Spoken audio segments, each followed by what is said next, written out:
بسم اللہ الرحمن الرحیم صلی اللہ تعالی علی حبیبہ محمد وآلہ وسلم۔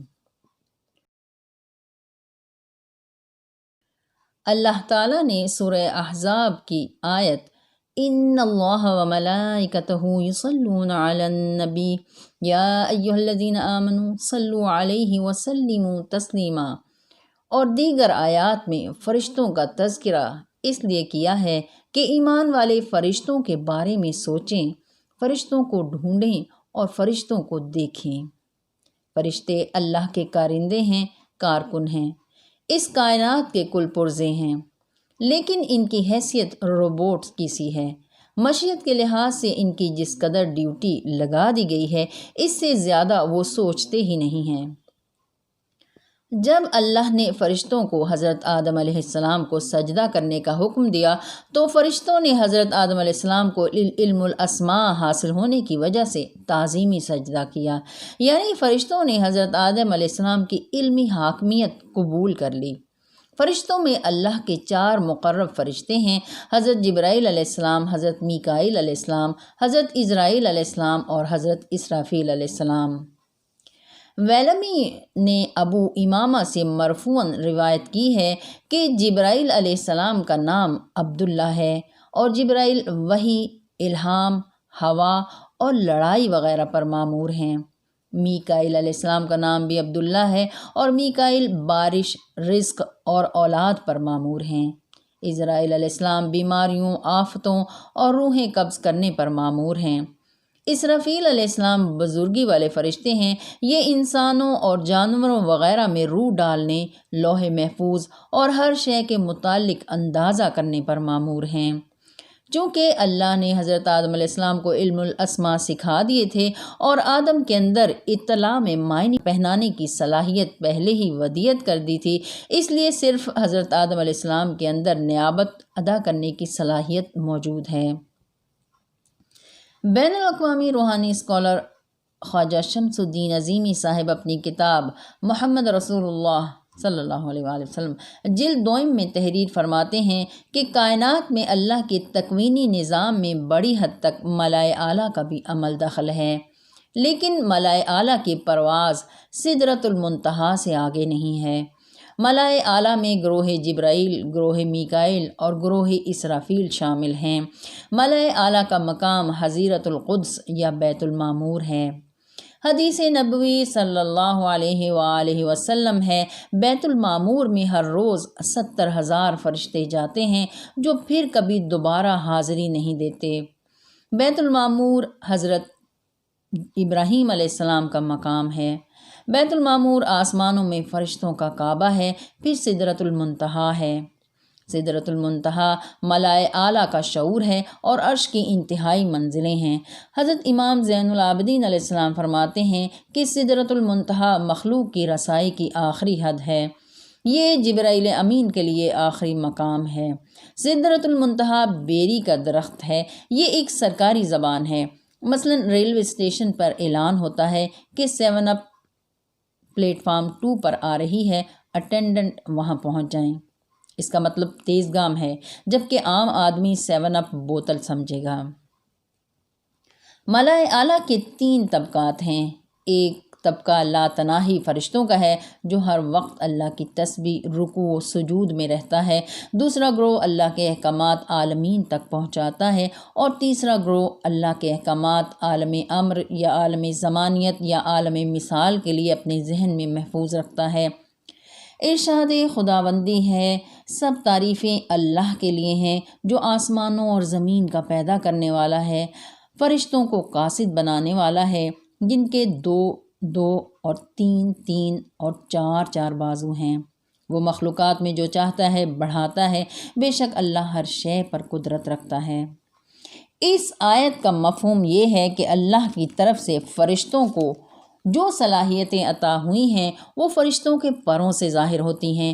فرشتوں کے پر صلاحیتوں اور صفات کے مطابق چھوٹے بڑے ہوتے ہیں، پروں کی تعداد میں بھی فرق ہوتا ہے۔ مثلا جس طرح مور کے پر ہوتے ہیں اور پروں پر خوبصورت نقش و نگار ہوتے ہیں، اسی طرح فرشتوں کے پروں پر بھی لاشمار نقوش بنے ہوتے ہیں اور ہر نقش ایک صلاحیت ہے۔ فرشتوں کے پروں سے نور کے جھماکے ہوتے رہتے ہیں۔ ملائکہ مقربین 6 پروں والے یا 6 فراستوں والے یا 6 علوم کی روشنیوں کا مجموعہ ہیں۔ اس کے بعد ملائکہ سماوی دوسرا درجہ ہے۔ ملائکہ سماوی ان احکامات کی تعمیل کرتے ہیں جو ان کو ملائے اعلیٰ سے ملتے ہیں۔ ملائکہ سماوی کا مقام سماوات ہے، یعنی 7 آسمانوں میں موجود فرشتے ملائکہ سماوی کہلاتے ہیں۔ ملائکہ روحانی تیسرا درجہ ہے۔ ملائکہ روحانی ملائکہ سماوی سے ملنے والے احکامات کو تکمیل تک پہنچاتے ہیں۔ اس کے بعد ملائکہ انصری چوتھا درجہ ہے۔ ملائکہ روحانی سے ملنے والے احکامات دنیاؤں میں بسنے والی مخلوق بالخصوص نوع انسانی اور نوع جنات کو انسپائر کرتے ہیں۔ ملائکہ انصری کا بار بار اعلان کو دہرانا تصوف کی زبان میں انسپائریشن کہلاتا ہے۔ یہ فرشتے زمین و آسمان کے ہر حصے میں پھیلے ہوئے ہیں۔ یہ اچھائی اور برائی کے تصور کے ساتھ ساتھ دونوں نوعوں یعنی انسان اور جنات کو متوجہ کرتے ہیں، لیکن اچھے اعمال اپنانے اور برے اعمال سے بچنے کی بار بار تنبیہ کرتے ہیں، یعنی بار بار ترغیب دیتے ہیں۔ اس کے بعد رضوان جنت کے منتظم فرشتے ہیں۔ زبانیہ یہ دوزخ کے منتظم فرشتے ہیں۔ حاملان عرش یہ فرشتے عرش کو تھامے ہوئے ہیں۔ 63,000 چنے ہوئے فرشتوں میں سے 8 فرشتوں نے درود شریف پڑھ کر عرش اٹھا لیا تھا۔ حاملین عرش فرشتوں کے چہرے اور ان کے اجسام جدا ہیں جو ایک دوسرے سے مشتبہ نہیں ہوتے۔ اگر ان میں سے کوئی ایک فرشتہ اپنا بازو پھیلائے تو اپنے بازو کے ایک پر سے دنیا کو ڈھانپ لے۔ یہ 8 فرشتے اتنی عظیم و جسیم ہیں کہ ایک کان کی لو سے دوسرے کان کی لو تک 200 برس کی مسافت ہے، اور ایک دوسری روایت میں ہے کہ 700 برس کی مسافت ہے۔ اللہ تعالیٰ کی مشیت یا پالیسی کا پورا پروگرام تجلیات کے نزول کی صورت میں نشر ہوتا ہے، اور ان تجلیات کا پہلا نزول حضور پاک صلی اللہ علیہ وآلہ وسلم کی ذات اقدس پر ہوتا ہے۔ حضور پاک صلی اللہ علیہ وآلہ وسلم مقام محمود پر ان تجلیات کو قبول کرتے ہیں، پھر یہ پروگرام آپ صلی اللہ علیہ وآلہ وسلم کے ذہن مبارک سے نشر ہوتا ہے، تو اس میں اتنی لطافت آ جاتی ہے کہ دوسری تمام مخلوقات جو بھی تمام عالمین میں موجود ہیں اس کا وزن برداشت کر سکیں۔ آپ صلی اللہ علیہ وآلہ وسلم کی پرنور ہستی سے یہ لہریں نکل کر سب سے پہلے بیت المعمور میں موجود ملائے اعلیٰ پر نزول کرتی ہیں، اور ملائے اعلیٰ لہروں کی صورت میں اللہ کی مشیت کا اعلان درجہ بدرجہ ملائکہ سماوی، ملائکہ روحانی اور ملائکہ انصری پر کرتے ہیں۔ کم و بیش 3.5 ارب سال سے تسلسل کے ساتھ ہمیں یہ اطلاع مل رہی ہے کہ ہمارے وجود کے ساتھ 2 فرشتے موجود ہیں، مگر ہم نے کبھی یہ کوشش نہیں کی کہ ہمارے ساتھ یہ فرشتے کیوں ہیں اور کیا کرتے ہیں، اور ہم ان سے کس طرح ہم کلام ہو سکتے ہیں۔ ہم 3.5 ارب سال کے یقین کو مشاہدہ نہیں بنا سکے۔ ان 2 فرشتوں یعنی کرامن کاتبین کے علاوہ ہر انسان کے ساتھ 20,000 فرشتے ہوتے ہیں، لیکن مادی آنکھ سے ہمیں ایک بھی نظر نہیں آتا۔ اگر روحانی صلاحیت حاصل کیے بغیر ہم ایک فرشتہ بھی دیکھ لیں تو پاگل ہو جائیں۔ یہ 20,000 فرشتے انسان کے اندر 20,000 صلاحیتیں انسپائر کرتے رہتے ہیں، یعنی 20,000 ڈوریاں انسان کے ساتھ بندھی ہوئی ہیں۔ جب تک فرشتے ان ڈوریوں کو نہیں ہلاتے انسان حرکت نہیں کر سکتا۔ فرشتے نوری مخلوق ہیں، ان کے اندرونی یا جسمانی نظام اور روح کی رفتار انسانی حواس و ادراک سے کہیں زیادہ ہے۔ روحانی بزرگوں کے ارشادات کے مطابق اس نوری مخلوق میں توالد و تناسل کا عمل نہیں ہوتا۔ امام فخر الدین رازی تفسیر کبیر میں آیت یخلق ما لا تعلمون یعنی پیدا فرماتا ہے وہ جو تم نہیں جانتے کی تفسیر حضرت ابن عباس سے روایت کرتے ہیں کہ عرش کی دائیں جانب نور کی ایک نہر ہے جو 7 آسمانوں، 7 زمینوں اور 7 دریا کے برابر ہے۔